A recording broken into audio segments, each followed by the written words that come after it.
Well, here we are. Hello, everybody, and welcome to the Lowestoft History Sessions. This is episode number 14. Thank you to everybody that's tuning in. And one such person who is tuning in is Chris Collins. And she says, evening, Ivan, Stephen, and Paul. And she's got an emoji face there with a pair of sunglasses. It's the sun's going down, I'm sure, where you are and where we are, very near to Lowestoft. Like I said, the sun's on its way down, but those sunglasses do look cool, Chris. So thank you very much. Chris has popped a comment in the comments box, and we would implore you to do exactly just the same so that we can engage with you. During this talk, Ivan won't be able to take questions as such, but right at the end, if there's a couple of comments and there's time, we may be able to sneak a couple of questions into him as long as he's not completely exhausted. Another comment that we have just come in was from Jerry Poole. She says, hello all, with a lovely smiley face. Well, hello to you, Jerry, and hello to Chris Collins. There's one other thing that we would be delighted for you to do if you wouldn't mind, and that is to help us to reach more people. Please click share. We'd be very grateful if you do that. That just helps us to make sure that our reach expands as much as possible. We get a very, very big audience here, or rather Ivan does, because he is a local legend. But just to make sure that everybody gets to view this that might want to, we would implore you to please click share. Good evening to Susan Corkmash. She says, good evening, everyone. And by everyone, she means either myself, Paul, or Stephen, who sometimes hosts this, or, as I said, the main man, Ivan Bunn. Now, tonight's very special presentation is called Walking the Wall. And by the wall, we mean the seawall, specifically the North Dean seawall. And we'll talk a bit more about that very, very shortly. But we also have coming up next week. Now, it's a bank holiday Monday, but that doesn't stop Mr. Ivan Bunn. He'll be there and raring to go with a special talk. And he's outlined this to me earlier, and it sounds absolutely fascinating. A special talk where we will actually go beyond the realms of Lowestoft, beyond the borders of Suffolk, and all the way into the Adriatic Sea, and all the way back in time to the First World War, the Great War, as it was called. Episode 15 will be titled Lowestoft Drifters in the Adriatic, World War I.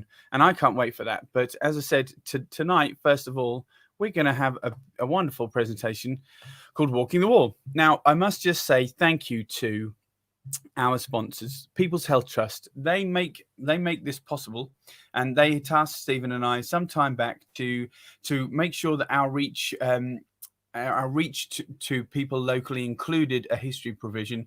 And there was only one man that we could think of that was suitable, and that is, of course, Ivan Bunn.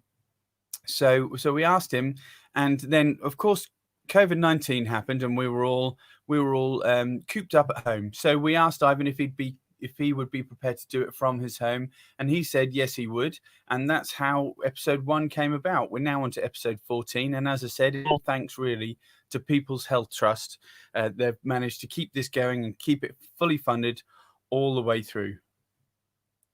So I'm going to move over now to Ivan Bunn. We're going to welcome him in. Hello, Mr. Ivan Bunn, so all the way from Lowestoft. Hiya, Paul. Hello, mate. How are you? Good evening, everybody. Good evening to the regulars who pop up right at the beginning. Nice. I was going to say nice to see you. Nice to know you're there. Yeah, the best way to they've already got themselves commenting. First off, Hazel Rumble. She says, hi all. And we have Susan Corkmash. Good evening, everyone. And hi, Susan. Jerry Poole says, hello all. Hi, Jerry. And another one, just one more. I'm sure there'll be lots more, but just one more before we start. Evening, everyone, from Linda Boyce. Good evening, Linda. Yeah, good evening, Linda, and good evening, everybody. Now, as and Ivan, tonight we have the pleasure of walking the wall, and I'm going to be fascinated by this, as I always am, but particularly this. Stephen and I grew up in what's called Harbour Ward, just off St Margaret's Road. So we would often take a trip down to the less attractive beach, shall we say, on the North Deans, and that wall down there holds many memories for me, and it's quite a long length, and we'd often walk along that wall, and like I said, it really does hold some memories for me. So I'm really looking forward to tonight's presentation.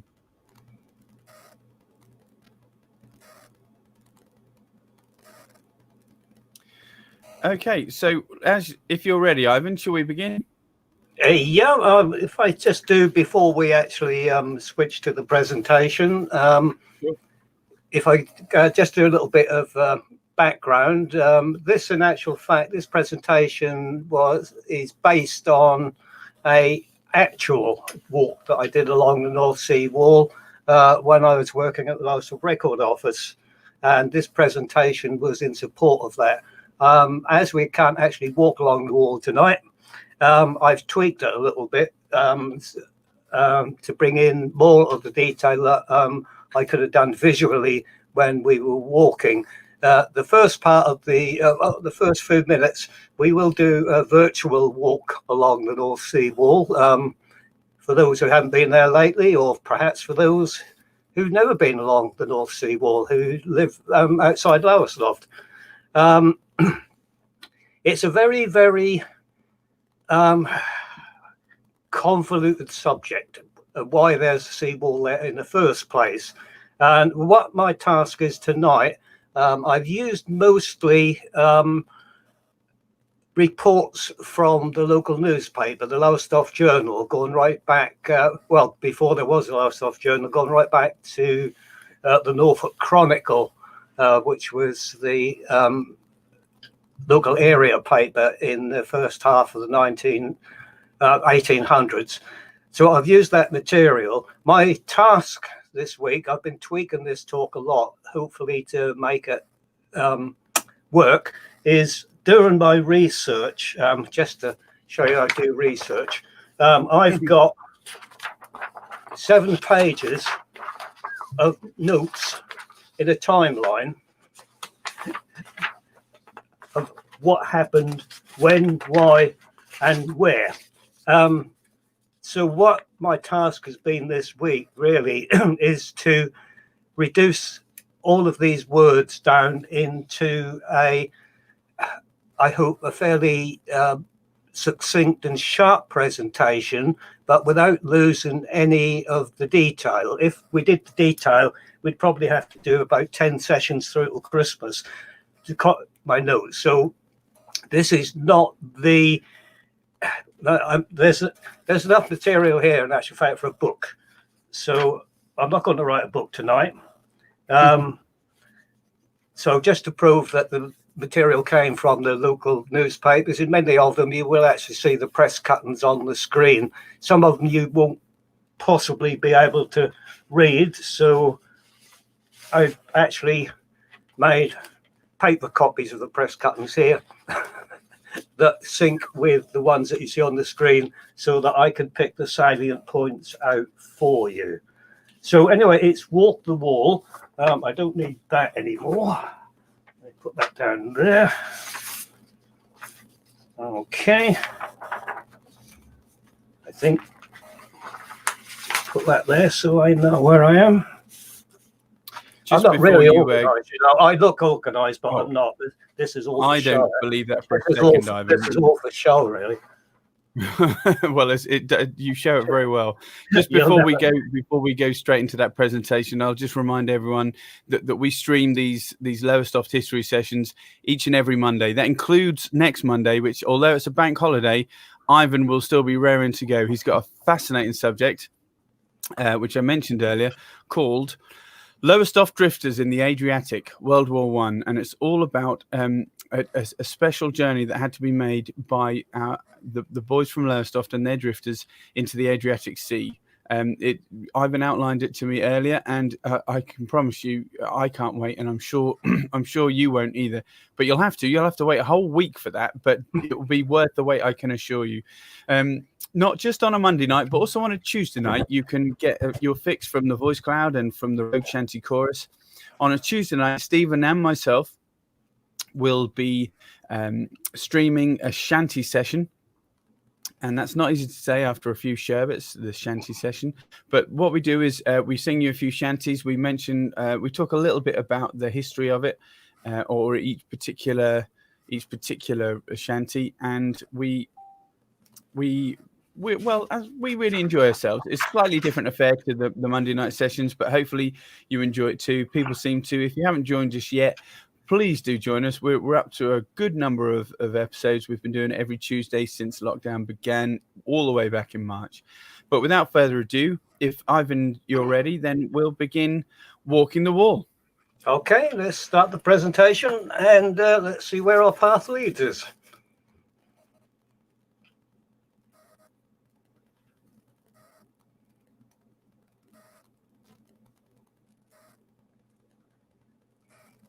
Before we go on, Steve, yeah, thanks, Stephen. If you could just take the bits off the top and bottom there, then that'd be great. Don't want to hide anything behind it. Okay, so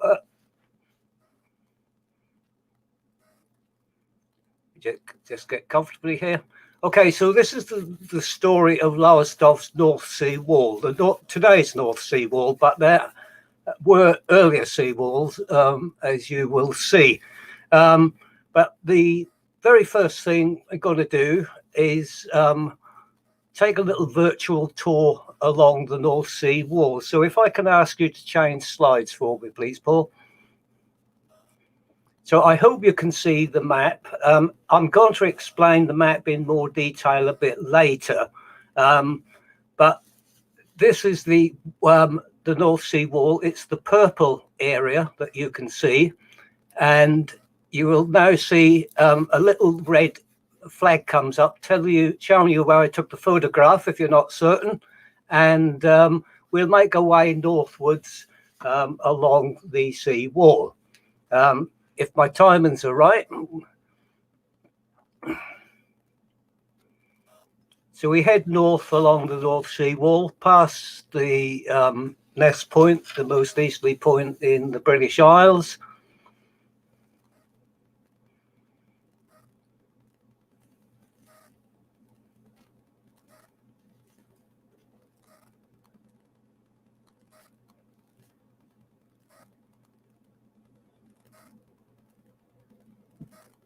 I'm sure these places are very familiar to the vast majority or everybody who's watching, but nonetheless, we've put them on just to give you some idea for those who are not too aware of our North Sea Wall in Lowestoft, exactly what it looks like.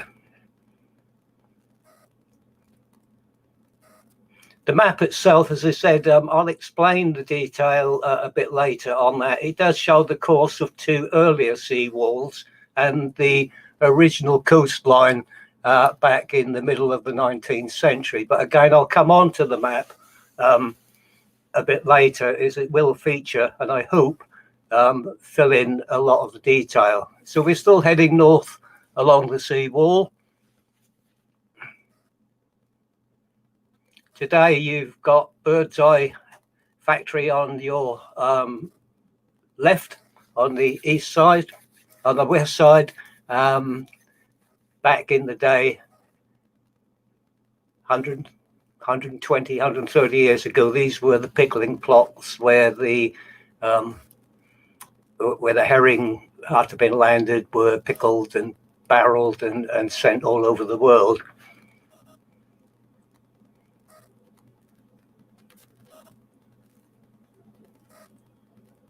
That's, for those who are not aware, that's Swimming Pool Road. Back in the early days, that was just a track leading you right down to the seaside. Again, more about it later. And of course, for those who are familiar, to the east of the present seawall are the remains of another seawall, of which will feature in the story.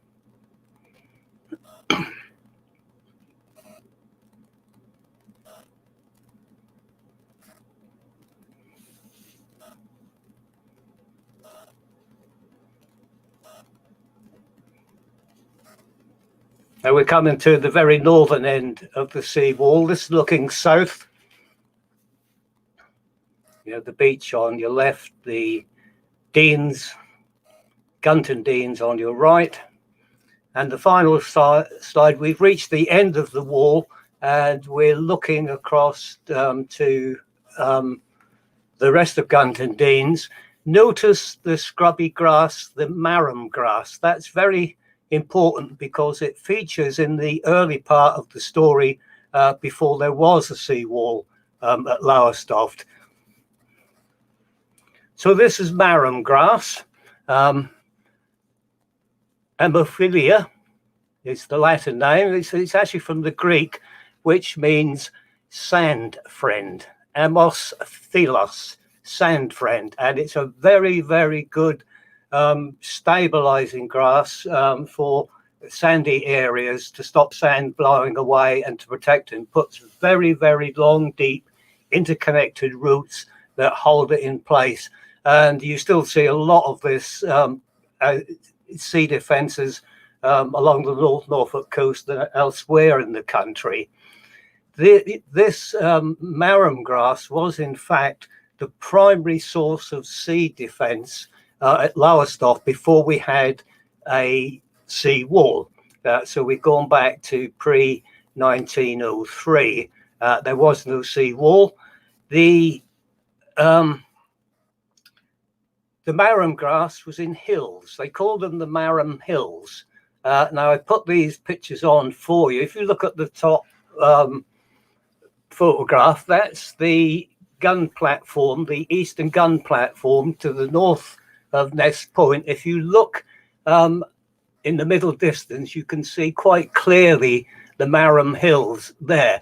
That's the sole form of defence for the Denes, the very big, significant Denes, over 1,000 acres in total when they started. The Denes were divided into two, in actual fact. To the north of the parish boundary between Gunton and Lowestoft, the Denes belonged to the parish of Gunton, the lord of the manor. South of that, the Denes, known as Lowestoft Denes, belonged to Lowestoft. In 1898, the town council of Lowestoft, for reasons we'll see a little bit later, actually purchased the Gunton Denes from the Fowler family of Gunton. So the other pictures, you can see the very, very, very extensive Denes, looking in all three of the other pictures, looking towards the sea. And you can see quite clearly that the Denes back in the day, in the 19th century and earlier, were far, far more extensive than they are today. Again, we'll come, that everything plays a part in this story as to why eventually the sea wall didn't just need to be built, but had to be built. So we go on to the next slide.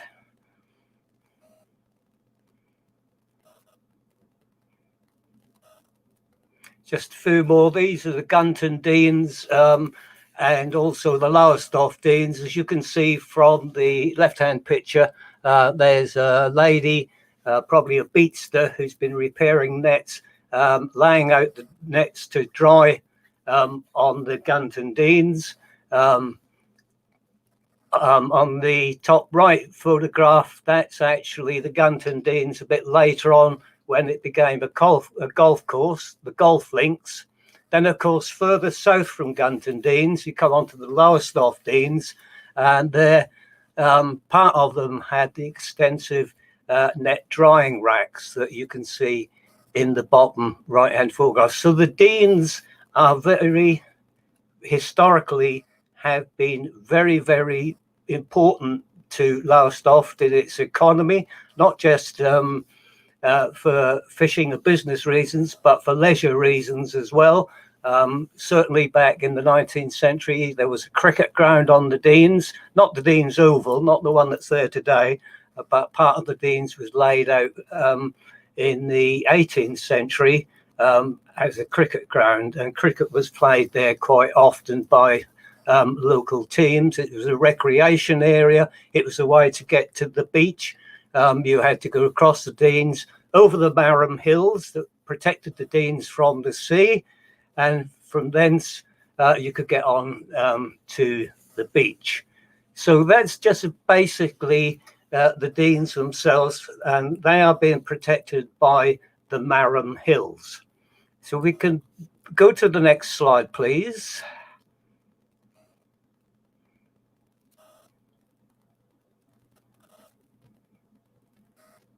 Now, one feature of the Deans at Lowestoft, and again, I'm using this as kind of a pivotal point, if you like, as the story unfolds. This, in actual fact, is the Lowestoft low light, the lighthouse on the cliff known as the high light. We're not very imaginative around here. The one below the cliff is called the low light. The picture on the left shows the Lowestoft low light, a wooden structure that we know from illustrations was there. These photographs were taken about the 1860s. The left-hand one was.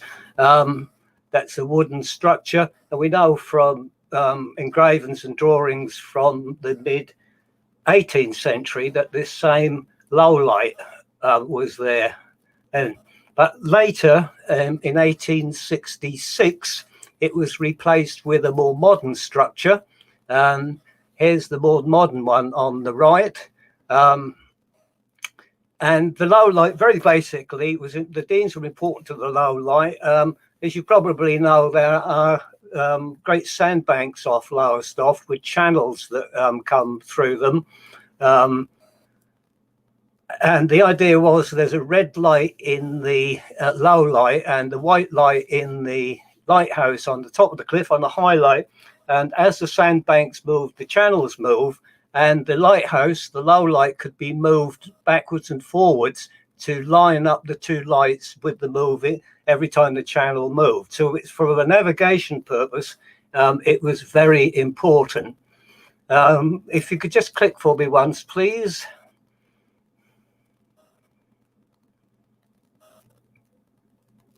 So this tells us, I have to get a bit closer, that in June 1866, excuse me, the lighthouse, the old lighthouse was replaced with the new low light. And this tells us quite clearly exactly the position. I'm not going to read this all out because most of it is just to do with navigation, how to line the lights up. But it tells us that the new low light was actually placed in situ, very, very close to Ness Point. So that, again, we'll see, will be a pivotal point in the talk, so we can get some idea of what's happening on the Deans and the beach at Lowestoft. Now, remember, at the moment, we do not have a sea wall. We just have the Marham Hills separating the Deans, the very extensive Deans, from the beach and the sea. So if we could put the next map up, I hope you can see these maps okay, please. If we could click them. So this is a map of the Deans. I got a printout here because I can see the printout clearer than I can see the one on my screen. The red circle is round the low light by Ness Point. This is where it was placed in 1866, according to that report from Trinity House. So there is Ness Point. It's not the Ness Point of today. It's one that was much further to the east. And if you just work slowly down from the top of the map, just to give you some idea of what's what, right at the very top, if a few weeks back now, a month or two back, I gave a talk about aspects of Gunton history, and I mentioned the Warren House. Well, Warren House is right at the very top, just off centre to the left. Then you walk your way down through the Gunton Deans. In 1882, when this I put this map together, there was just north of the parish boundary between Gunton and Lowestoft. That's that diagonal straight line marked parish boundary, if you can see that okay. The Gunton Deans, there was an artillery firing range there. The local artillery volunteers could bring their guns down onto the Deans and actually fire live towards the sea. And we cross that boundary and we come further down.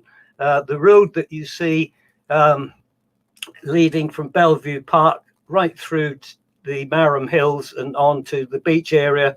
That's present-day Swimming Pool Road. Coming further down from there was a rope walk. We're now below the lighthouse, and we're moving south all the while towards the beach village in 1882. Below the cliff is the beach village, and there a much longer rifle range for the volunteers to fire. So there's a rifle range on the Deans at Lowestoft. So we've got the artillery firing range on the Gunton Deans. We've got the volunteer rifle range further south. Then, of course, as you come to the end of that and you get closer to the beach village, you get to, you look across. If you were walking the Deans, you look to the east, you would see the low light on Nest Point, where there is, in actual fact, as there is today, a sewage outfall. It was raw sewage going into the sea then, not treated sewage. Then you come down to the beach village itself, then eventually to the harbour.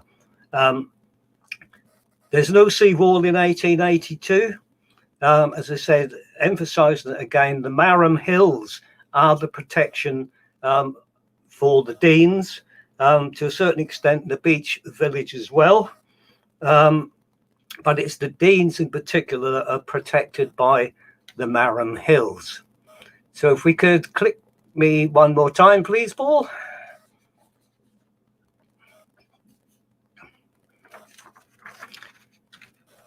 The press reports you probably won't be able to read, but I have copies of them here. The first press report is from the 10th of January 1855, which tells of an extraordinary high tide at Lowestoft. And we're told that shortly after 6 p.m. On Monday, that would be Monday the I'm just trying to work that, be Monday the 5th of January. On Monday the 5th of January, there was a very heavy gale from the northwest. For people who live in Lowestoft will be familiar with this. And shortly after 6 p.m, the tides began to flow, and so rapid was the rise and so irresistible the power of the waters that every description of boat before apparently in perfect safety was drifting higher and higher. And they go on to tell us the water rose so high in the harbour as to overflow the quays. It flooded South Lowestoft as well, but in particular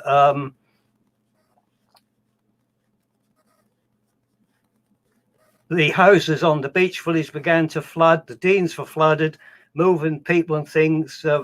People had to move to safety in boats, and it says I've lost my place here. Our Deans were and are still covered with water, and a beautiful open space below the highlight used by the gentlemen of our cricket club has been converted from a pleasure ground to a boating and shooting lake. And it goes on to describe what happened elsewhere. But 1855, that's extraordinary high tide. But I know from my other notes that in actual fact, that's not the first one. In 1836, the Norfolk Chronicle tells us the worst flooding of the North Deans for over 45 years. And the Deans back in 1836, that's soon going to be 200 years ago, were described as a continuous sheet of seawater. We come to the next press report. If you could click for me, please, Paul.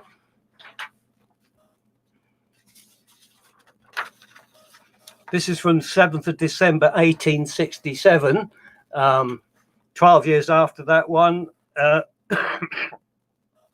And it tells us on a Monday, these are all published on a Saturday, so that's the Monday, that'd be the 2nd of December, 1867. The Norfolk Chronicle, in its report from Lowestoft, said, on Monday we had an unusual high tide, which breaking over the sandbank opposite the Battery Green, rushed into the hollow caused by the excavation for ship's ballast there, thus bringing the sea up to the very foot of the Battery Green Road. The huge billows, the while rolling in from the roads. The tide rose so high that the keeper of the Ness Low lighthouse had to be taken in a boat from his house to the lighthouse. So the water has actually come right over by Ness Point and surrounded the Low light. It also, harking back to one of the photographs, it also washed away one of the volunteer artillery great gun platforms, and also the practice butt on Gunton Deans. So if you look at the map, you can see at Gunton you've got the artillery range that was washed away, as was the gun platform at Lowestoft. So there are considerable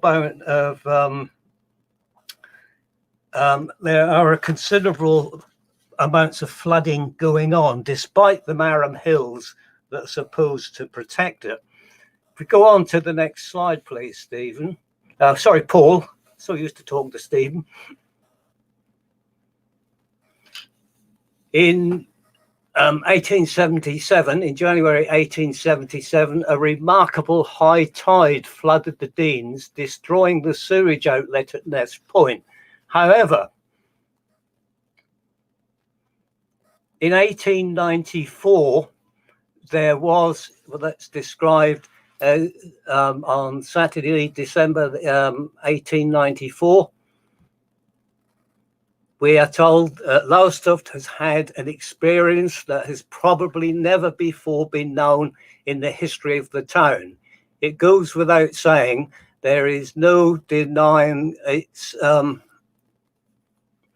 can't read for it to occur again. We have had one of the highest tides on record, and the resultant damage and discomfiture is very grand. In fact, for a good many people, the edge was completely taken off Christmas enjoyment. Flooded houses and ruined property are not calculated to cause people to make merry.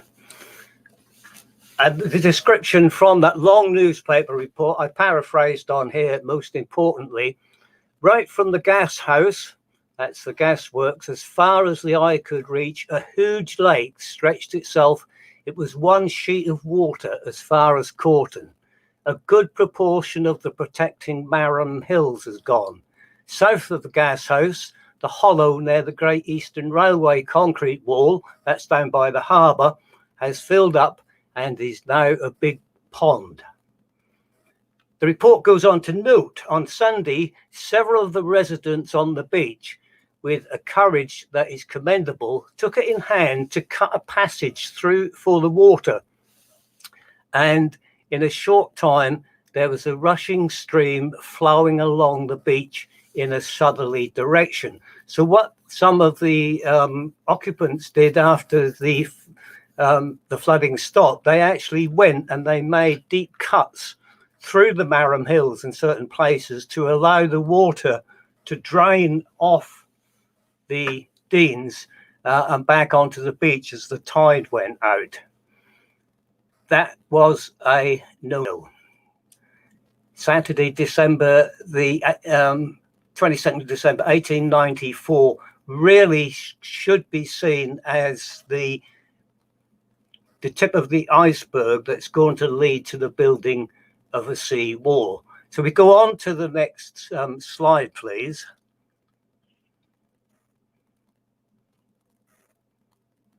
Here we are standing by the smaller Lowestoft harbour, looking due north towards the gasworks, and you can see when this photograph was taken, not only the devastation in the foreground caused by the high tide and rushing water, but also this great pond, as the newspaper report describes it, between the gasworks and the harbour. We move on again to the next slide. Now we come to the crux of the matter, really. This takes it, that this is in actual fact, let's make certain I've got the right one. Yeah, this is a letter from a anonymous resident of Lowestoft. He signs himself Wonderstruck, and he's entitled the newspaper report. I'm sorry, it's a very, very bad copy. He's writing to the editor, and he's entitled the letter "Opening the Deans to the Sea." And this is, I paraphrased his letter because I think this is very, very important. I'll read out what he says. He says in his letter, and I was simply astounded on paying a visit to the North Beach on Friday. This is after the flood. This letter is in the same Lowestoft journal that reported the flooding. Afterwards, thousands of sightseers went down to look at the flooded Deans, and Mr. Wonderstruck was one of them. I was simply astounded on paying a visit to the North Beach on Friday to find what had been done, ostensibly with a view of taking the water from the Deans, but really, as it seemed to me, laying them open to the inroads of the sea. Near the yacht pond, for those who are not familiar where the yacht pond was on the Deans, that's roughly where Swimming Pool Road is now. Near the yacht pond, the protecting hills have been cut through. The water has made such a breach, some 14 feet in width and about the same in height. And the marram, which has been growing and binding the sand together for years, has been uprooted in a few short hours. Now all is gone. And thanks to the blundering of someone, the Deans have been laid open to the sea. I cannot imagine an act more foolish, nay, more suicidal. He's referring to the people who actually cut these great swathes through the Marram Hills to let the water off the Deans. He adds a postscript to it. Since writing the above, I learned that an opening much larger than the one I have described had been made to the north of the model yacht pond. And if such is the case, then the state of affairs is indeed a serious one and heightens the folly of those who gave such dangerous and costly advice. And it turns out that the cut had actually been sanctioned, cutting through the Marram Hills had been sanctioned by the mayor of Lowestoft and one of the town councillors who in subsequent Lowestoft journals, subsequent publications come in for a tremendous amount of flack, both by the editors and by the public who are writing about it. There was another letter underneath this one, which is on the same track. I haven't put it up there. It's headed, "Welcome, Father Neptune," saying how Father Neptune would soon be able to invade the Deans with impunity because somebody had cut great big holes through the Marram Hills protecting the Deans. So this, as I said, is the tip of the iceberg. If we move on to the next slide, please, Paul.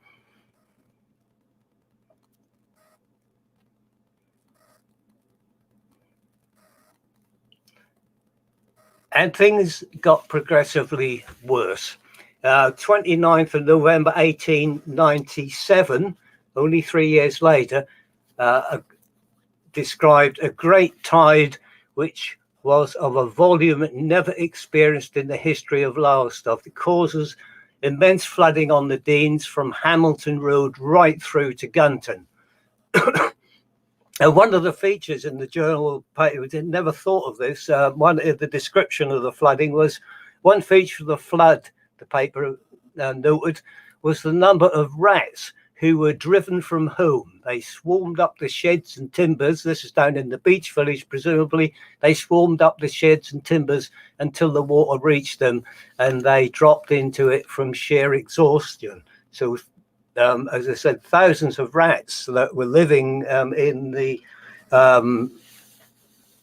net stores, in the the outbuildings and possibly in lots of the houses in the sewers were all trying to get away from the flood. Again, description I've paraphrased from it, the Marham Hills and rifle butts have been swept away. So now the rifle butts have gone, and something like 200 yards of beach have gone bodily. So that where once was sand and shingle is now deep water. The low lighthouse, which was in danger of being washed away also, has been removed inland some 100 yards. And now it seems that it will have to be moved again, for the sea has once more broken over.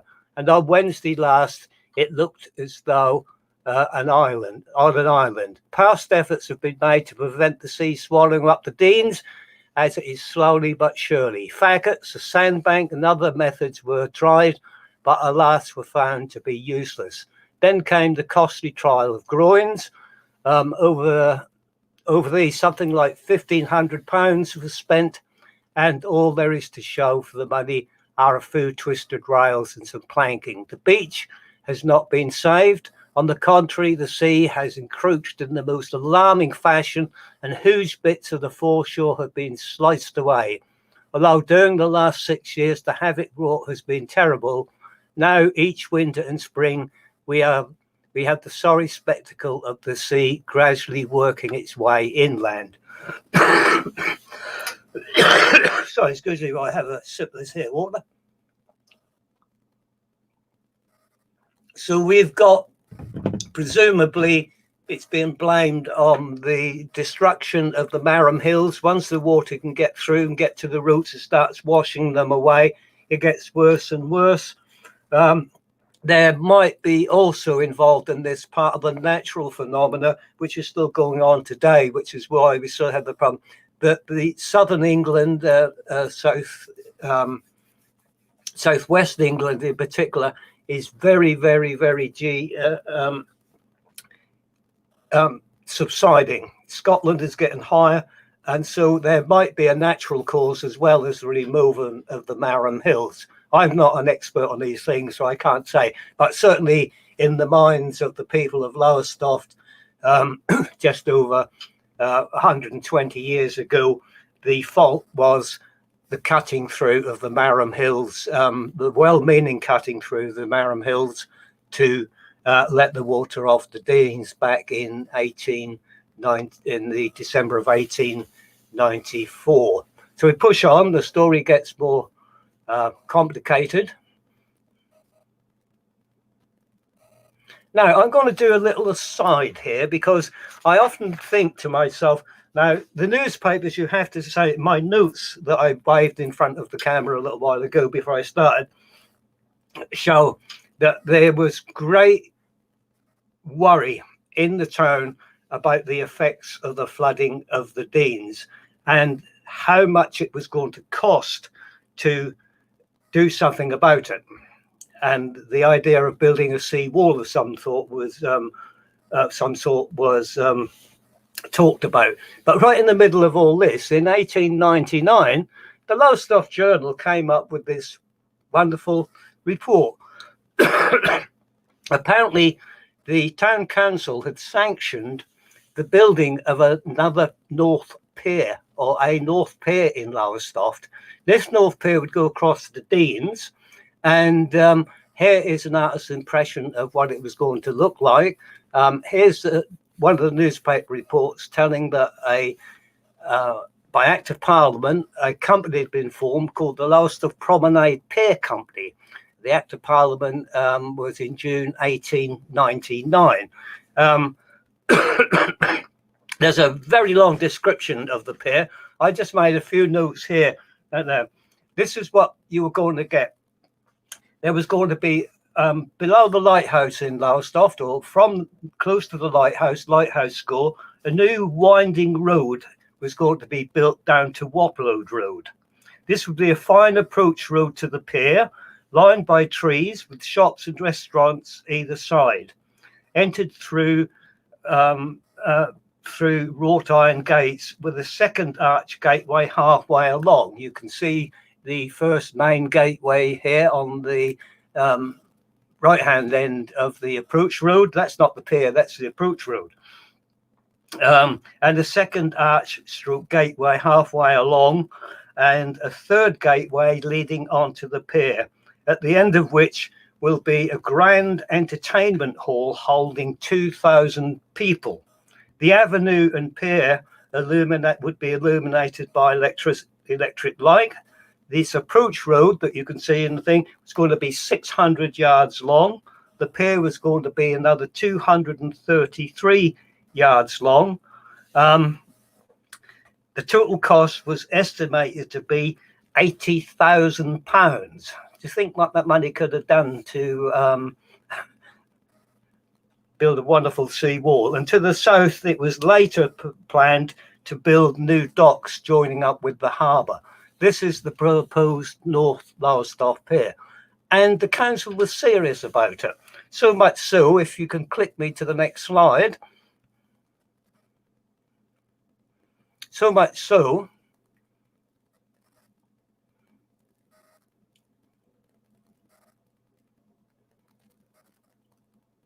on the 2nd of December 1899, to commemorate the start of the work on this new pier, the Duke of Cambridge, there he is in all his finery, was invited by the mayor and the council of Lowestoft to come and cut the first sod of turf from the Deans at the point where they were going to start to build the road leading to the pier. They presented him with a handsome silver shovel to do the work with, suitably engraved.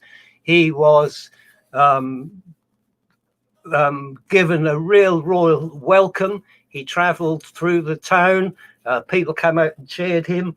At the end of the day, on the 2nd of December 1899, he was royally entertained at the Royal Hotel to a banquet. There's all coming out of the local rates paid for by the town council. And there's the menu. I don't know if you can read that very well. I won't read it out to you, but it's an extensive menu. And he was entertained very well, because this was the beginning of a project that was going to put Lowestoft on the map.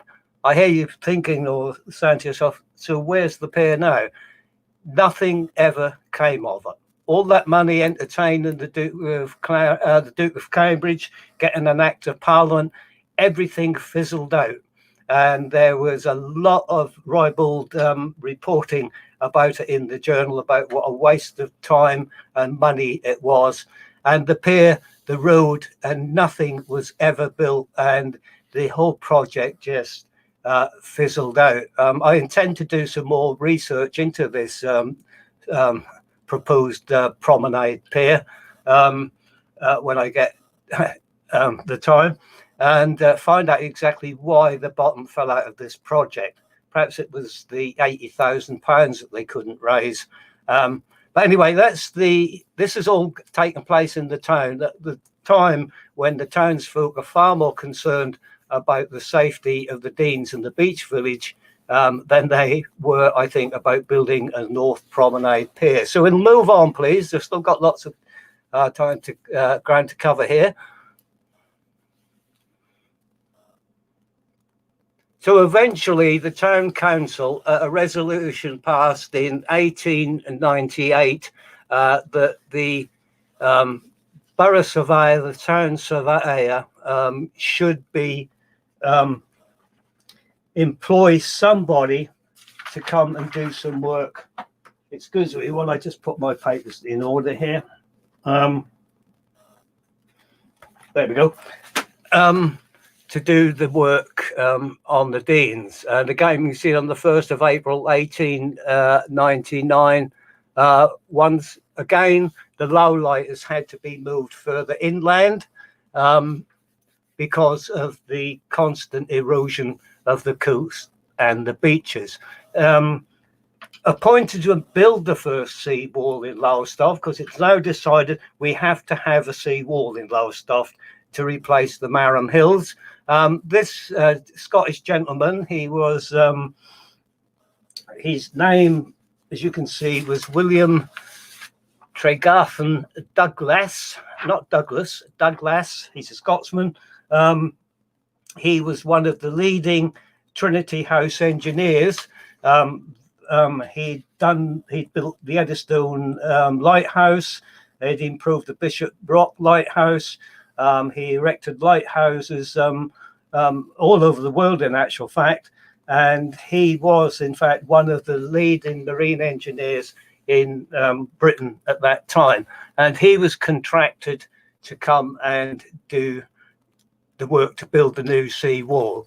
The work was contracted out to a company who were very familiar with building harbours and sea walls, Anthony Facey and Sons, public works contractors from Leytonstone in London. And the press report that you can see on the right-hand side there is, in actual fact, the publication of Mr. Douglas, the consulting engineer's outline of what he was going to do in Lowestoft and how much it was going to cost. He particularly made the point, as well as having a wall, the beaches needed to be built up again, and he was going to build as well groins to trap the sands and the longshore drift to help the beaches build up again. And the sum of this was going to cost, I'm just trying to find it on here now, I've got it here somewhere.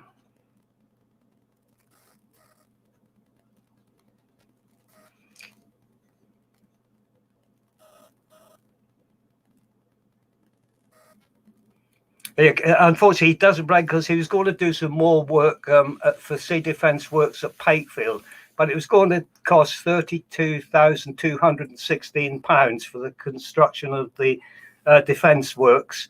That's what Messrs. Anthony Facey and Sons estimate was. To give some idea, one of the things that would be needed to purchase was 150 tons of Portland cement, together with 20,000 cubic feet of timber and other material to start the work on the sea wall.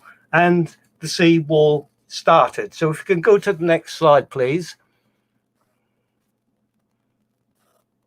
It became known as the Douglas Sea Wall. It was completed in 1902. The map on the left, if I've got this right, you should see in a moment, this is the 1882 map.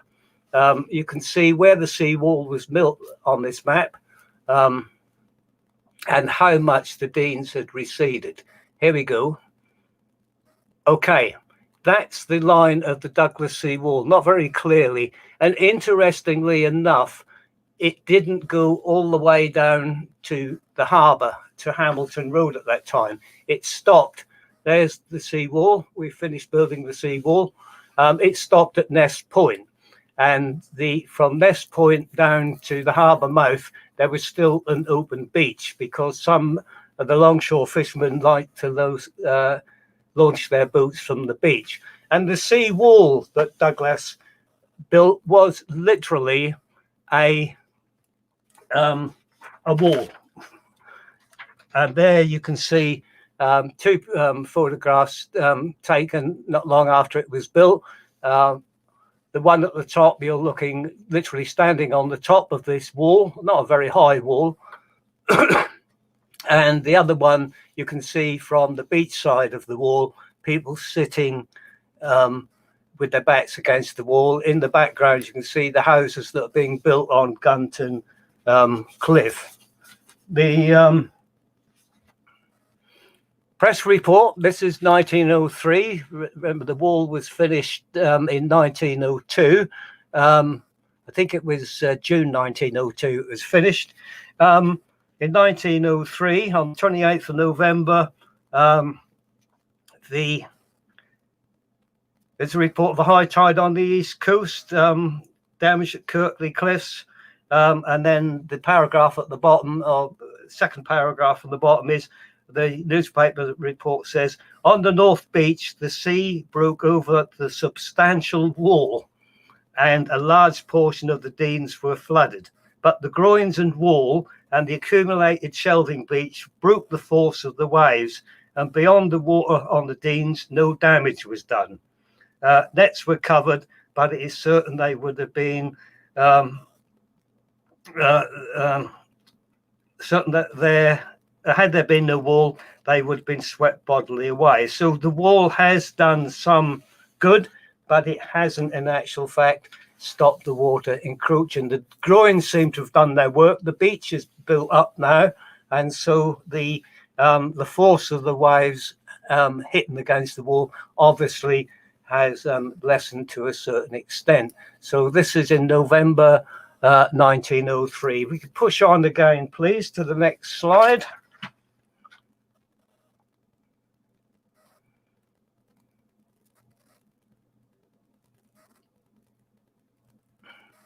That's the bit I just read out to you. Can we click again now, Paul, please, while I push through here?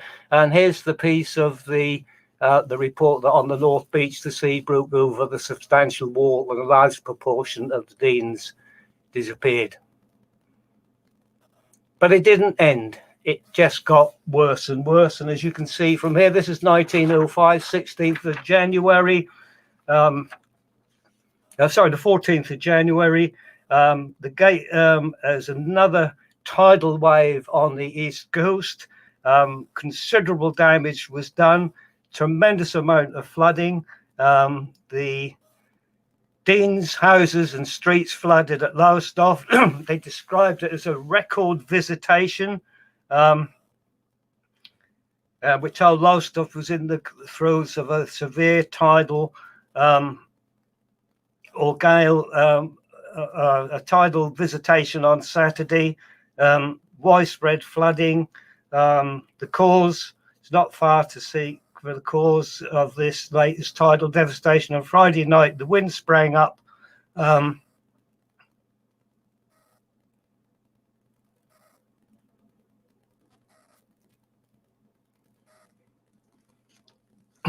And again, Christchurch was flooded.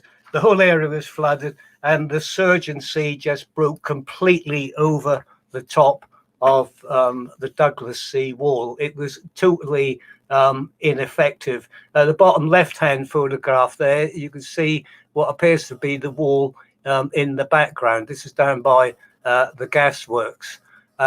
This is some of the flooding that took place in 1905. So the seawall hasn't prevented the flooding at all. It might have lessened the force of the waves as if they'd have crashed onto an open beach, but certainly it hasn't prevented the flooding, which was the whole intention. In fact, the flooding seems to be getting worse, basically because the Deans are receding, and so the sea is getting closer and closer to the built-up area of the beach village, and the force of the waves is getting closer and closer. When the waves, the Deans was much bigger, the waves were crashing on the Marham Hills much further to the east than they are now, despite the sea wall.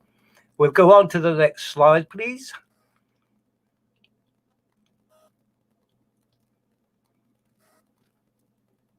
Now, as I said earlier, there's a stretch from Ness Point down to what would become Hamilton Road. You can see this is the area marked on the map. There was still a beach.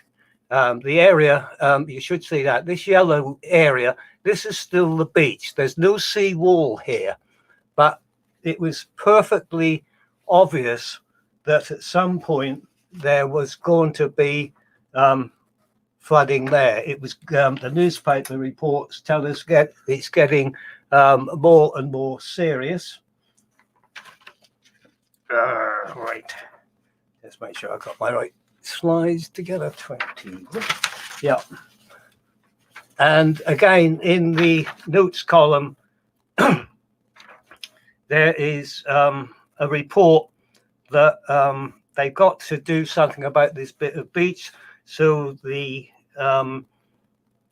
town council decides that they're going to build a extend the seawall or build another seawall really along this bit of the beach, because it was becoming very, very open to flooding, and the beach village was under threat, as were the gasworks. And they were going to spend just over £9,000 on building this new seawall. They actually raised some of the money by selling some of the area of the Deans for development, and the gasworks put some money in as well. But basically, the town has decided that it needs to build the seawall right from this point down to the land owned by the harbour, the Great Eastern Railway Company, who owned the harbour, and the land immediately to the north of the basin that was there at the time. And so it was built, but they didn't employ a marine engineer to do the work. The local surveyor and the local workmen employed by the council, they built their own seawall. And so by this date, by 1909, 1910, there is what can really be described as a temporary seawall to the south of the Douglas seawall and Nest Point. So push on to the next slide, please.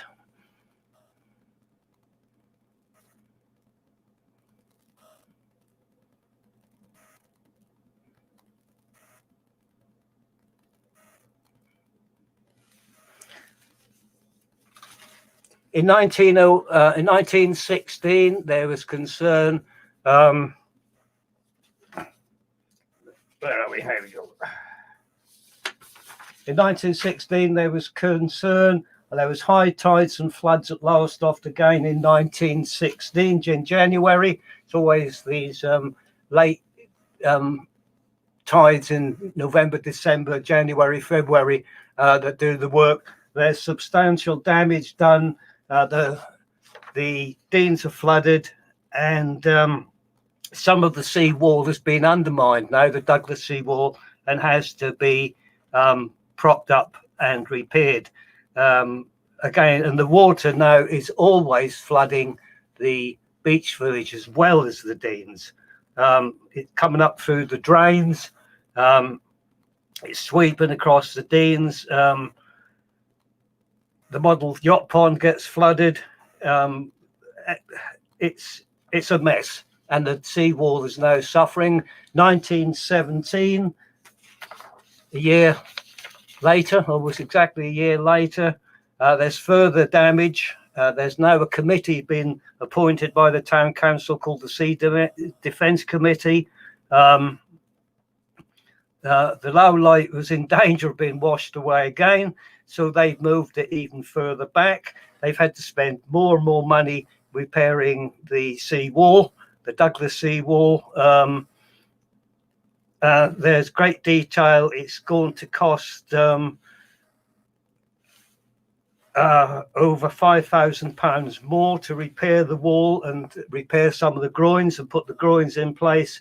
And the local government board sanctioned the town council to borrow £5,276 to repair the Douglas sea wall. And so we go on. 1922, that's the third one along. I'll go through these very quickly. In an editorial entitled Our Enemy, the Sea, tells us that the old sea wall on the North Deans, known to fame as the Douglas Wall, because it was constructed from plans got out by an engineer of that name, who strangely enough was, Douglas was drowned in 1913 on the Solent. The continuous easterly winds that characterized November did this mischief. The beach was scarred and the wall dropped. They've undermined the wall, and something had to be done about it.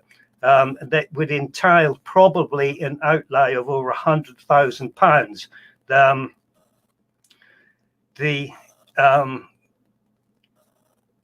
In the end, it was worked out to be £96,000 for the groins, for the wall, and £4,000 to build another sea wall. But fortunately, the government was going to pay some money to employ there was a grant for 400 unemployed men would be employed about a year building this new sea wall. And the borough engineer, they didn't employ a marine engineer anymore.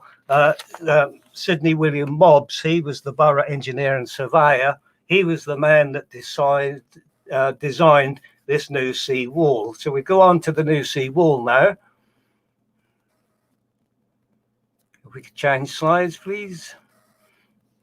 This is a view round about 1922-23. On the right-hand side, you can see the results of a flood. This is an aerial view looking north. The building 2/3 of the way up on the left, that's the theatre in Sparrow's Nest, to give you your bearings. You can see the model yacht pond in the centre distance against what's now Swimming Pool Road. And you can see running up the right-hand side, the flooded Douglas Sea Wall, the damaged Douglas Sea Wall. You can see the damage that's been done by the water coming over the wall. You can see the groins that Douglas had erected are still standing. This is the wall that had to be replaced. So if you click me one more time, please, as they say.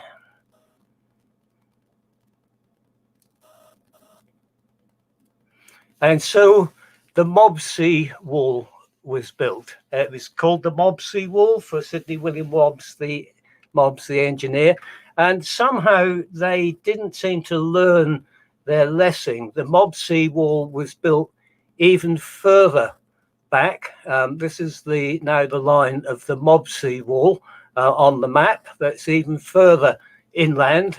If you look at the photograph, this is showing the work that's going on building the wall from an aerial view. If you look at the top of the photograph and then just come down slightly, you can see a straight broken line of something sticking out of the water to our right of the path of the new Mobsey Wall. That, in actual fact, is the remains of the Douglas Sea Wall. So you can see Mobbs has come in even further than the Douglas Sea Wall. And of course, the Marham Hills would have been a long way away from that. So obviously, the sea wall is eating up the Deans as they try to protect it. It seems a bit silly, but they didn't actually build a complete. They built a sea wall and also a road, the Marine Drive. So if you could click for me one more time, please, Paul.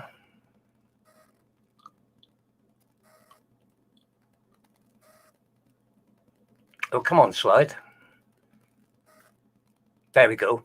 Now here's a photograph of the Mobsey Wall. And on the extreme left, you can see the top of the wall itself. But there is a road, the Marine Drive, as it was called, along the whole length of it. And it seems to me that the money that was spent in laying out this paved road, wide enough to take cars and what have you, and also buses, as we shall see, would have been much better spent. Here's another view looking south. So again, if you look, and it's not very clear on there, if you look to the extreme left of the photograph, be in the sea, and then follow your eye along to the horizon to the right, you can just make out, not very clearly, those are the remains of the Douglas Sea Wall. So you can see how much further in the Mobbs came with his seawall. The beach is building up there in the front. This is a quiet period, but the wall itself is not particularly high. As I said, I'm sure the concrete, in hindsight, the concrete that was used to build the roadway would have been best spent building a higher wall. Anyway, we'll push on again because the time is getting away. We could click for a new slide, please. And the Lowestoft Corporation Transport decided, but this was part of the plan, perhaps it was to try and raise a little bit of extra money. You could now have a circular tour by bus by the Silvery Sea, by the motor omnibus service of Lowestoft Corporation, and you could get tickets. You could get a full circular tour that took you all the way from the South Pier, all the way along the wall, past Sparrow's Nest, Bellevue Park, the recreation ground, swimming pool, all the way up to Links Hill, which was newly laid out, as you can see from the bottom photograph, or Links Road, still there today. And this would then bring you back into Lowestoft again, or you could have shorter journeys. So this is the motor omnibus service that was running along the Marine Drive. So go to the next slide, please.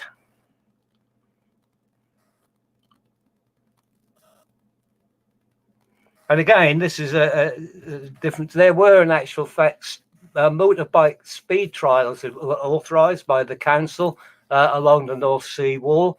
Much has been written, and there's a very good book whose title escapes me. If you're interested in the speed trials, it's been written about that. And also, people were encouraged. They encourage to have sort of civilian car races along the seawall, along not the seawall, the Marine Drive next to the seawall. Let's get that right. And so it became a very popular spot.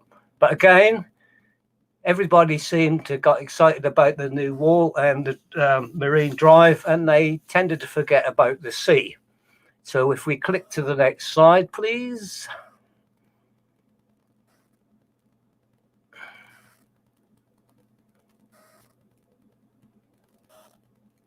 Okay, so one of the worst things that happened was in 1937. Now we've come some years ahead of there. The seawall built by the corporation between Hamilton Road and Ness Point in particularly bad high tide was completely destroyed and washed away. The one that the council had built on that stretch of beach there. And here you can see photographs taken of council workers desperately trying to repair the wall and temporarily repair the wall. So things are beginning to look bad, but they're going to get worse. And the reason they're going to get worse, if we go to the next slide, that wall was eventually, well, it's because of this, World War II.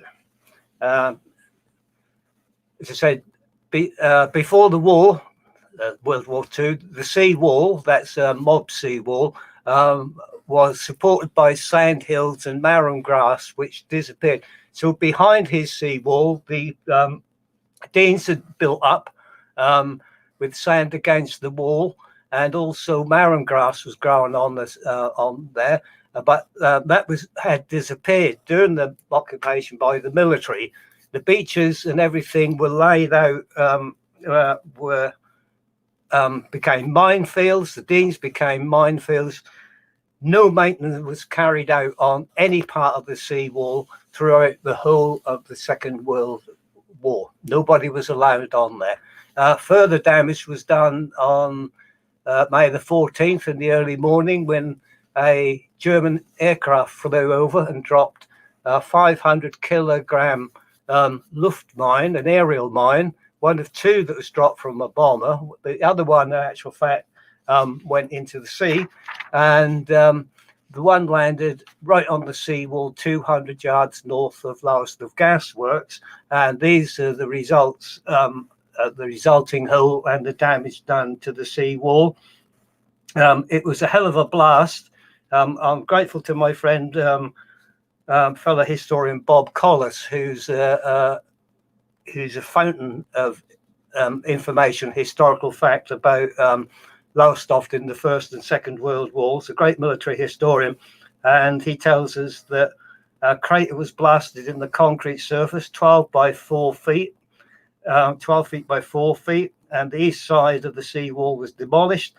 The blast was such that plate glass windows in 53 separate houses and 350 private houses in the high street were smashed by the blast. The blast also caused damage to windows, walls, and roads for 28 businesses, business premises, private houses in the Wattlowed Road area. So this is the early morning of May the 8th, 1941, when further damage is done to the sea wall. So we'll push on again, conscious of the passage of time. If we could flick the next slide, please, Paul. So now we come to post-war. This, in actual fact, is now the seawall was breached over and over again. This first press cutting that we've got here, 23rd of March 1946, tells us that the gradual disappearance of the beach in front of the seawall has been a matter of official concern in the past for the next 12 months, and the breach which that has now occurred cannot be described as unexpected. It is a result of persistent northeast winds which have whipped up heavy seas to batter the footings of the wall. These have become undermined, and the sand beyond has gradually been sucked out with each successive tide. And the result of 300 feet of the apron or decking, that's the marine drive, has caved in. Again, I won't go into too much detail, simply to say that the sand hills beyond have been removed. The beaches, the seawall has been undermined, is collapsing, and in April 1946, the following month, there was a great plan put forward to construct new groins and a new sea wall. It was one of the problems were concrete pillboxes that had been erected on Marine Drive. They were causing it to collapse. They needed 16 new groins, and all in all, it was going to be one hellishly expensive job.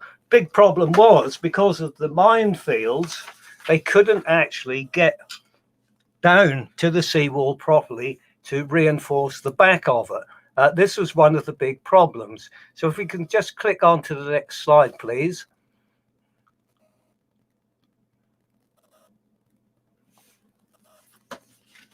Again, it just got worse and worse. May 1946, this is all the same year, the seawall collapsed, more collapses of the seawall. We're told a further collapse of a section of the North Seawall this week confirms that the Town Council sea defence troubles are by no means ended. It says when the breach occurred, the corporation claimed that the collapse of the wall was largely due to the impossibility of carrying out maintenance work during the war. They get in touch with the MP for government support, and they got in touch with the Army, the Royal Engineers, to come along. And I'll just say in the thing here, and the Royal Engineers send sappers from the Royal Engineers with an armoured bulldozer, and it's commenced clearing operations for the mined areas. It was bulldozing up the mines and blowing them up, and it was also piling up sand against the back of the seawall to reinforce it. And you can see there at the bottom picture, this armoured bulldozer on the Deans at Lowestoft, pushing the sand up. To get rid of the mines quickly, We're also told that the army, and in the end, sent in a mine-sweeping flail tank. That one is not taken on the Deans, but that's the sort of thing that you would have seen here, with those heavy revolving chains that were smashing into the Deans to break up, to explode any mines that were hidden there. And so there's this real desperate amount of work going on. As I said, on Thursday, it says on Thursday it was learned that the army authorities are to send a flail tank to deal with the mines. Meanwhile, the bulldozer is carrying on with the work of strengthening the sandbank behind the latest danger point of the sea wall. So on we go to the next slide, please.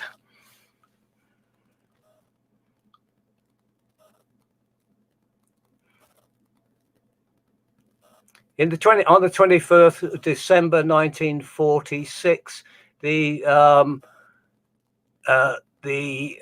Ministry of Defence eventually issued a certificate to say that the Deans were now clear of mines. There's some of the men who were finishing up the work. The problem is that although they could now rebuild, they couldn't rebuild because apparently there was no material for them to purchase. They couldn't get concrete. In particular, there was no steel piling to be had anywhere in the country. So until they could get the materials, Lowestoft's rebuilding problems for the seawall couldn't go ahead. So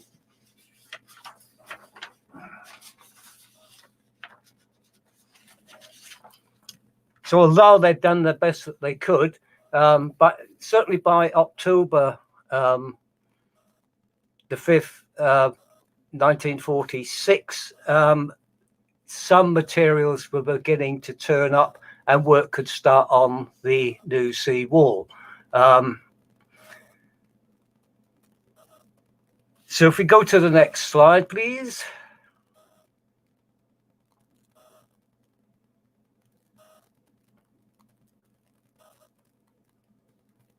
Again, complete with its photograph.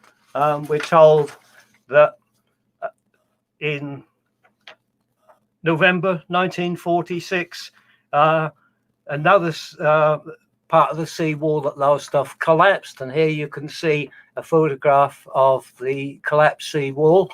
They're desperately trying to build it. So bad now were they trying to film that we're told in this journal report on the left, on the 2nd of November 1946, that so desperate were they to try and reinforce the wall that brick rubble from bombed houses was brought onto the Deans and thrown into this hole formed by a new breach in the decking of the old sea wall at Lowestoft, 200 yards to the north of the swimming pool.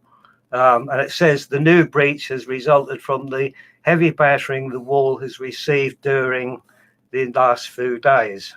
But the concentration is actually, I should have mentioned as well, the borough surveyor was Mr. G.A. Gentry. He's the borough surveyor and engineer designing the new wall.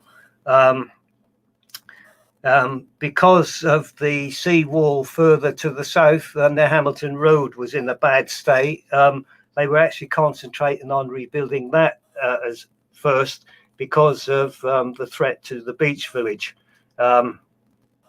That's him who said, "We are filling up the cavity with rubble and then rubbish from the bombed buildings in Lowestoft." And it just went on and on, really.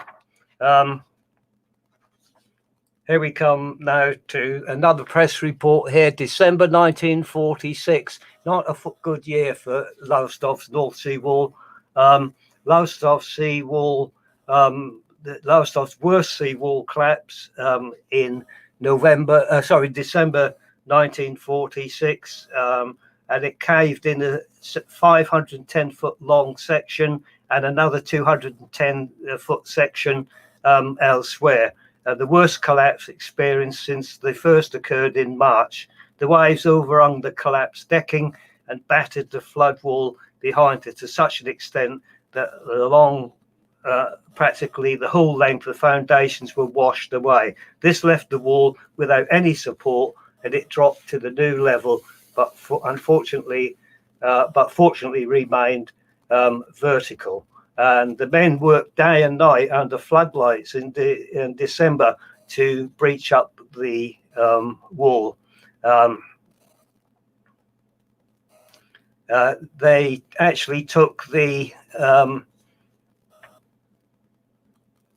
material that was being used for temporary runways in various RAF steel plating that's being used for temporary runways on various airfields, and these were being laid on the Deans so that heavy trucks could get across to help the work reinforcing the wall. So we pass on to the next slide, please.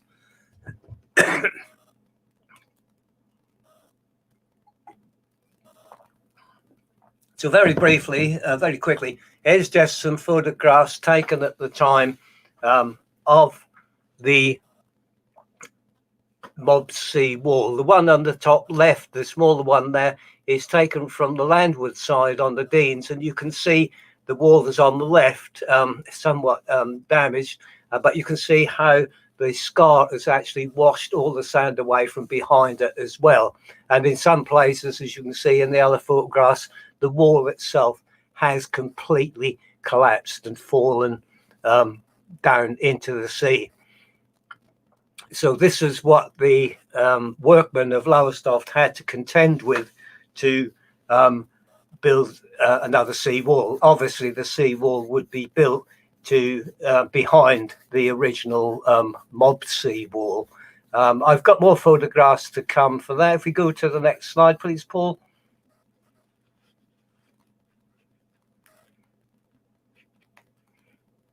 So this sea wall, true to form, would be known as the Gentry sea wall. So on this map showing the evolution of the North Sea Wall from 1902 to the present day, and there you can see the original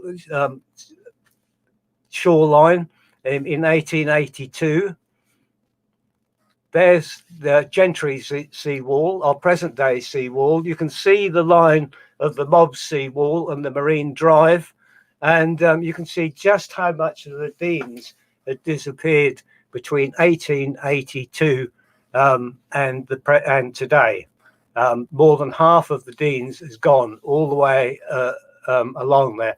And here are some more photographs now showing some of the work that's starting to build the Gentry sea wall immediately behind and against what remains of the Mob sea wall. And sometimes work had to stop because the conditions were so bad, as you can see by the photograph on the right showing this pile driver being hit by heavy seas during a high tide. We pass on to the next slide. These are mostly just visuals now of what's going on. Just showing the slow evolution of the wall and the task that was faced by the workmen of Lowestoft, the borough, the workmen employed by the borough council to carry it out. You can see, in actual fact, the top left-hand picture. That's, in actual fact, the extreme northern end of the Mob sea wall. You can still see that today. If you could just click once for me. There we go. That's a photograph that I took last year. And that's still there. And so those ruins that you see, we'll see some more of them in a moment. These are the last remains, not so much of the Mob sea wall, but of the Marine Drive rather than the sea wall itself. Remember, the sea wall was against Marine Drive. So if you look at the photograph on the right, in particular top right, you can see we're looking along the old Marine Drive with the seawall itself to the left of the picture. So it's always important to remember there is the drive and the wall. Again, if we go on to the next slide, please. Thank you.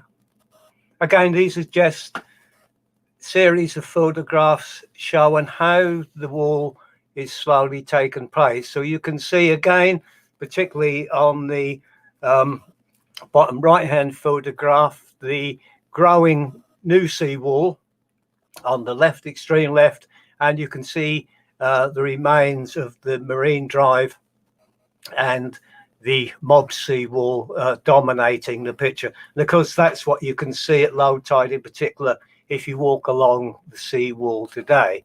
The amount of work and concrete that had to be done is absolutely incredible. It was quite a feat, to say the least. So we'll push on to some more pictures. Next slide, please.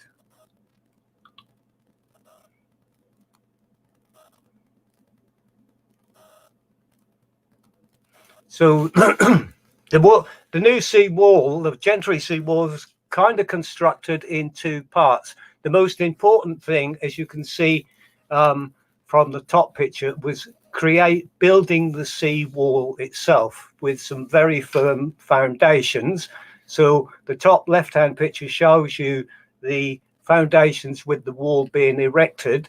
The picture top right now shows the wall more or less completed.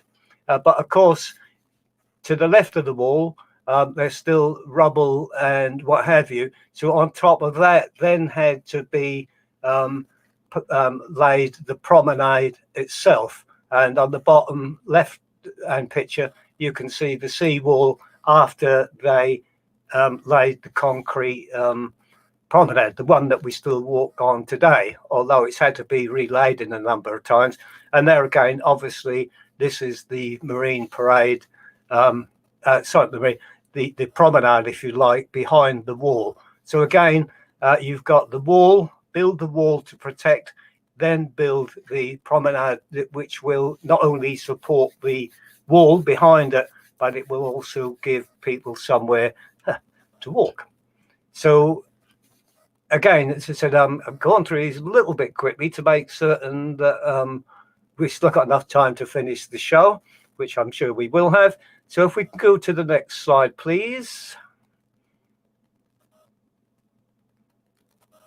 Of course, in 1953, the wall held, although it didn't stop the floods. The floods just overtopped and they came round the end of the wall as well. And probably because to reinforce the promenade and the wall, the bank of earth at the back was actually concreted, replaced with concrete. And here you can see in 1954, the bank of earth, that Sylvan bank that is still there, particularly south of Swimming Pool Road. Here it's been laid. So it's an ongoing job to keep that wall safe. I'm not going to talk about the 1953 floods. As you can see, they were just the end product of many, many years, probably hundreds of years of flooding in that part of Lowestoft. So go to the next slide, please.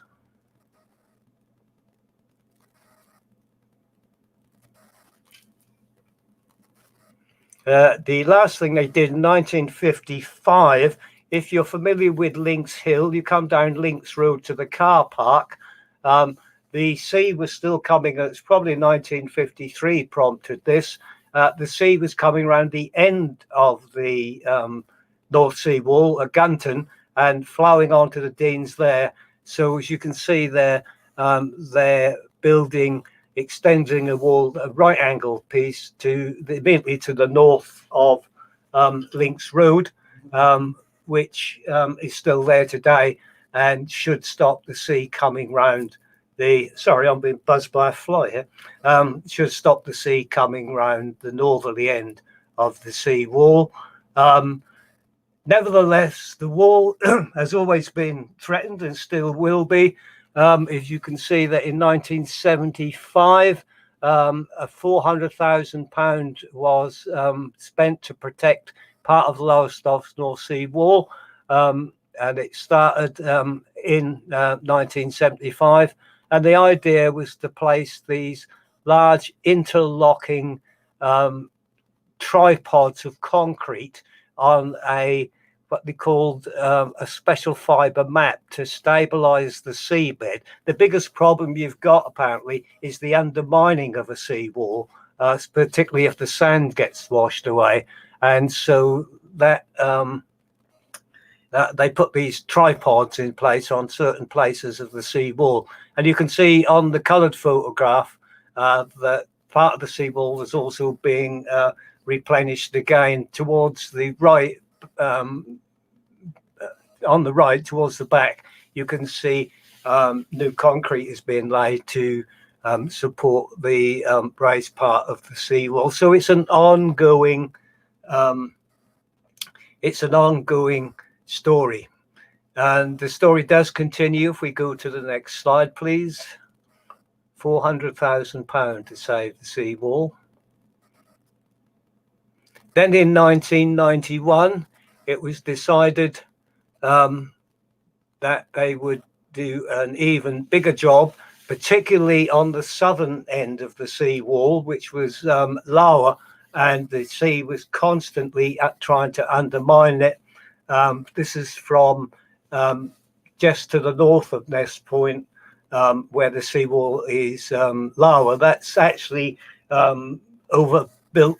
That's kind of the last remains of the Mob's Marine Drive that has been greatly reinforced and built up. And these huge concrete boulders were brought, I think they came in from Denmark, averaging about 10 tons each. They were brought in, thousands and thousands of them, and placed against the seawall on the beach or in the water to lessen the fury of the waves. So instead of the waves breaking immediately onto the seawall or undermining the seawall, these rocks would take the force of the sea, and it works up to a point. Although it seems to be a bit worrying now that the beach, especially towards the north end of the seawall, is basically disappearing. That's another story. I put this picture on here because, you know, to get some idea of the fury of the sea, if you like, these 10-ton boulders, there was a tremendously heavy sea in November 1991. One of these 10-ton boulders, you can see them in the background, actually protecting the seawall, was lifted by a huge wave and actually lifted away from its friends and deposited on the sea wall. And that's the power of the sea, as I'm sure many local people are only too aware of, that the engineers have to try and contend with. So we push on to the next slide. We're more or less the penultimate slides here now. Sorry to rush this through a little bit. So again, here's some photographs of taken. I couldn't find a date for them, unfortunately, but this just shows even why we have to, well, let's put it another way, what the beach village and Waploader and everything else, without that sea wall, definitely would have disappeared by now. When you got seas like this that are actually crashing against the sea wall. This is the southern end of the sea wall, not far from the gas works. And again, it's just an illustration. This is why, as well, the boulders and those tripod concrete things had to be dumped along there to protect the low-lying sea wall from being undermined. So we go to the last slide. Second, is it the last? I can't remember. Yeah. And of course, so the Deans themselves, what changes have been on the Deans? at the end of Hamilton Road, there is a low platform there. That's where the Coast Guard lookout once stood. This is the second lookout to be built there, a much more modern one. That's long since gone. Going further north, right up to the Gunton Deans, back in the 1950s, I think it was in the 50s, don't think it was as late as the 60s. In actual fact, was an infill. There was, if you go along to the north end of, once you get past Swimming Pool Road, a little while past there, this is the ramp that now leads you to Swimming Pool Road on the bottom right-hand one. You notice that the Deans are almost level with the walkway of the sea wall. That's because that whole area was actually filled. It became a rubbish tip for the town, and there you can see the photograph top right, where with our ever-present seagulls picking on the rubbish, where the town's rubbish was being brought truckload after truckload to fill in the site. Eventually, it was all filled in. I'm not quite certain what came first, whether it was actually the campsite or the rubbish tip. I don't know if the campsite was built on the rubbish tip or the rubbish tip filled in the campsite. And of course, eventually it's becomes a caravan site, and we've got the controversial, I'm not going to go down that path anyway, Ting Dean, I think they call themselves, with those lovely chalet that are sitting there at the moment. So that really has brought me to the end of the story. I'm sorry I had to rush it through a little bit at the end, but I hope it's given you a background perhaps to the early reasons why a seawall had to be built and the problems that this town has faced there. And of course, it doesn't end. This is a photograph taken in 2013, a modern color photograph found on the internet. And all I thought when I saw these tremendous waves breaking against our sea wall right close to those chalets, and my first thought was, but what of the future? What's going to happen to that sea wall, especially as sea levels continue to rise the way they are, and the country continues to settle lower in the south and east? How much longer will that sea wall actually stand the power of seas like that? That really has brought me to the end of my talk. It went on a bit longer than I intended, but thank you. I hope you found something of interest there. And if you've got any questions, you want to ping them up to Paul, I'll try and answer them. Thank you. Thank you very much, Ivan. That was wonderful, really wonderful. There's been quite a few comments. Unfortunately, I'm not able to respond to them while I'm running the slideshow, but mainly because I'm engrossed in the slideshow. There were some wonderful pictures there, Ivan, really, really wonderful. And especially that last one, so striking with that massive wave breaking right in the face of that caravan park. Can I make a suggestion to anybody who wants to see what it's like if they've never been on the North Sea wall during a gale? If you go on YouTube, and I think if you just search for flooded Lowestoft, that's where I got that picture from. There's some wonderful amateur footage shot. A lot of it, I think, was from 2013, showing those waves, but actually being filmed. And it's when you see those, the film, you get some idea of the power of the sea along that stretch. And as I just said, it makes me wonder. I don't suppose that much will change in what's left of my lifetime, but in years to come, exactly what's going to be needed to be done to protect that sea wall that we've got there. Anyway, YouTube, flooded Lowestoft. Yep, and as you said, Ivan, it will save you the danger and risk of having to be out there in gale force weather yourself to experience. Yeah. Now, Chris Collins, this was an earlier comment. She says, "Hurrah! Next Monday too," and that's just a reminder to me that Ivan will be here, and either Stephen or myself, whoever wins the fight, basically, will be here next week for episode 15. Even though it's a bank holiday, the 31st of August, we will be here with Ivan Bunn, and the topic will be Lowestoft drifters in the Adriatic, World War One. And a fascinating presentation, I'm sure. Karen Harris, she says hello all. We didn't get to say hello to her, so we're doing it now. And Amanda Burke says the same. Good evening all. Hi, Amanda.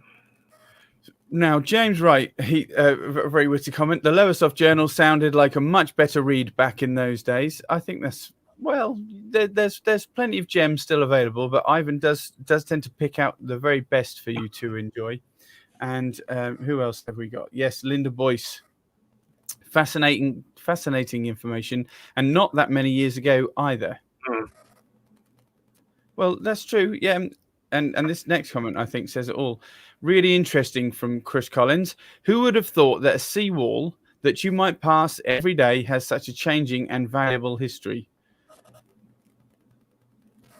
Well, I think there's history like this everywhere, isn't there, Ivan? You just have to know where to look and how to look for it. And luckily, we have Ivan to do that for us, bringing the everyday into a fascinating life. But the thing that got me really interested in local history from way back when was when I realised that nothing happens in isolation. No, there is cause and effect. And so that's really powered everything that I do. And I also realized that things don't happen in isolation. Somebody didn't wake up one morning and say, hey, let's build a sea wall. There's a reason. And when you backtrack and you see the reason, I mean, I'd never thought about the Denes being what protected the Denes before we had a sea wall. I'd never really... Well, I knew about the Marham Hills along the Norfolk coast, but I never pictured them at Lowestoft. And then suddenly they're there. Then at some point, some misguided person decides, oh, we'll get the water off the Denes quicker by digging bloody great holes through the Marham Hills that are actually protecting the Denes.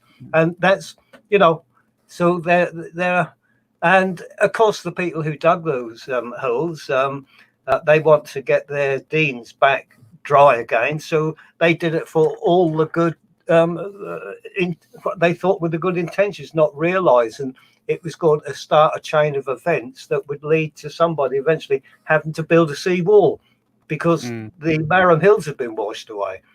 Yeah, I agree. It's very similar to us looking back now and saying, why on earth did they make the decision to build on floodplains?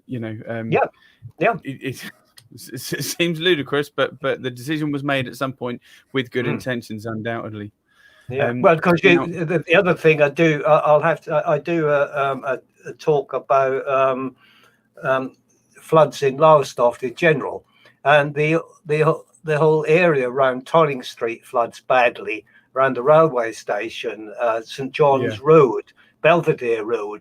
And the reason that floods is because in Victoria, the town of Lowestoft was built to the north of the parish on the top of the cliffs. And all that area down there, right up and really up until P2 came to Lowestoft, was common land because it flooded. It's a floodplain for Lake Lothing. And then, of course, it's cheap land. They buy up the cheap land, which is a floodplain. Then, when the bits they don't need, after they built the railway station, they flog off cheaply for building plots, and they lay out Tolling Street and places like that. They come along and build not particularly good quality houses on this cheap land, and next thing you know, there's an extra high tide. And the floodplain is back. Our ancestors were much wiser than we are when it comes to where to build and not to build. That's why there was never a beach village in medieval times, right through until really the early 19th century, because I'm sure it flooded back then. Yeah, I'm sure you're absolutely right. But also, I guess you have to take into account poverty and people needing to live somewhere and being left with land that really wasn't good enough, not fit for purpose, but being all they could afford and the only places that was possible for them to build on. I'm sure. Well, it's not true, because in actual fact, the one place that they didn't do. I was going to say, I don't think many of the middle class or wealthier people in Lowestoft have ever had their properties flooded, but yes, they did. The northern end of Marine Parade, the basements flood every time we have an extra high tide. I know that because I've got a friend who owns a property there, because that's actually built on what was the part of the floodplain by Royal Plain. So that the basements still flood, and some of the properties flood is because our wonderful Victorian engineers decided the drains, in actual fact, when there's a lot of heavy rain, would actually drain straight into the harbour, not realising that when the tide came up too high, the water goes back up them. Yeah, of course, yeah. I mean, it's Sorry. Yeah, go on. I was going to say, it just goes on and on. You can. It's just what fascinates me about the history. Yeah, I thought you were going to say you knew that was the case because you have a middle class friend. We're all middle class now. Come on. I think we are. Yeah. Now, just like you said, it goes on and on. Linda Boy says a phrase comes to mind: "Constant change is here to stay." Yeah. Yeah. Sude, she says, so interesting. Been cycling on the promenade below the ravine to Gunton, then back to Nest Point just recently. Oh, good. Yeah. Yeah, well, I mean, I love it. I find even before I've learned all this interest in history, I just find it a really fascinating, interesting, natural, lovely place to be. Yeah. Jerry Paul said, "I had no idea there were so many incarnations of the seawall. Definitely going down for a nose soon." Yeah, well, armed with the information, yeah, it's going to be even more interesting. Yeah, well, hopefully, after my little burbling this evening, next time you go along the North Sea Wall, you'll kind of see it a bit differently. Yeah, absolutely. You won't see it as this permanent thing that's always been there, but just the end product of lots of other. And of course, look across to the east, and when the tide is out, and see the remains of the Mob Sea Wall and the Marine Drive. Imagine the cars and the motorbikes racing along it, and then look beyond that and imagine somewhere on the seabed, about another 75 to 100 yards out, as remains of the Douglas seawall as well, still sitting, what's left of them, on the seabed, and then get some idea of how much of the Deans we've actually lost. Yeah, I mean, I found that fascinating to see those old motor cars in sort of the 1930s. Yeah. They I mean, apart from being beautiful cars, but it was such a sight to see, you know, they're right out onto the beach. It's incredible. Yeah, and as I said, sorry, go on. Sorry, I was just going to say, Diana Carver says, "Thank you so much. I can remember walking my dog along the North Beach in the late 1960s, and I can tell you, Ivan, she does not look old enough to remember that. But she says there was an unusually very low tide. I was able to walk on the beach way out past the groins. I've never heard anyone talk about it, and I sometimes wonder if I dreamt it." Oh no, I don't think you did. If you got an extra low tide, today, of course, unfortunately, again, we won't go into the causes of it. We are rapidly losing the beaches along there. The longshore drift has disappeared. The beaches are being washed away, and there's no longshore drift to replenish them. There's a tremendous amount to the north of them, immediately to the north of the seawall on the Gunton Deans. The amount of beach in the last couple of years that's been washed away and eroded is incredible. And so, you know, I can remember going up there when my kids were little and playing on that beach. You can't go down there now, especially by Swimming Pool Road and like that, because there's no beach there. It's just all the rubble when the tide is out. And yet that was all covered 40 years ago. So as this lady says, yeah, I can imagine back in the 60s when there was an extra low tide, that just as you can at South Lowestoft now, you can go out, or you can almost walk out to the end of Clermont Pier on the beach at low tide. When there's an extra low tide in here. Yeah. Well, I'm going to draw it to a close, Ivan, because there's always, I say draw it to a close, there's always minutes of outro that has to be said. And one thing is to say, we mentioned last week of a couple of talks that you'll be holding on at the Seagull for the National Heritage Day. I believe they've completely booked right out, haven't they, Ivan? Yes, I had a message from Karen, the manager of the Seagull, and she informed me that every single ticket is gone. Yeah, for both performances, for both talks. Both Saturday and Sunday, yeah. Yeah, and just to fill people in, this is an initiative that the Seagull Theatre in Pakefield are carrying out. They are putting on socially distanced audience shows. So by that I mean they've cut down their audience capacity to about a third, so 36 seats in total for these performances. And there's a number of different performances. There's lots that you can catch, a whole variety of things. One such thing was Ivan conducting a talk, or a couple of talks. Unfortunately, they're both sold out, and by sold out I mean they're booked out because they were actually free. So that's the kind of extremes that the Seagull Theatre are going to in order to get live performances back. Not only are they putting shows on with a socially distanced audience, they're also putting some things on for free. So do go over to the Seagull Theatre, check out what they have to offer. Unfortunately, you won't be able to catch Ivan, but you can catch Ivan here every Monday. He conducts these Lowestoft history sessions. Next week will be number 15. And as I mentioned earlier, it's Lowestoft Drifters in the Adriatic, World War I. That's Bank Holiday Monday, the 31st. If that's not enough for you, and I'm sure it comes close, but Stephen and I, we hold the Rogues Shanty Chorus. We stream live and weekly every Tuesday night, 7:30.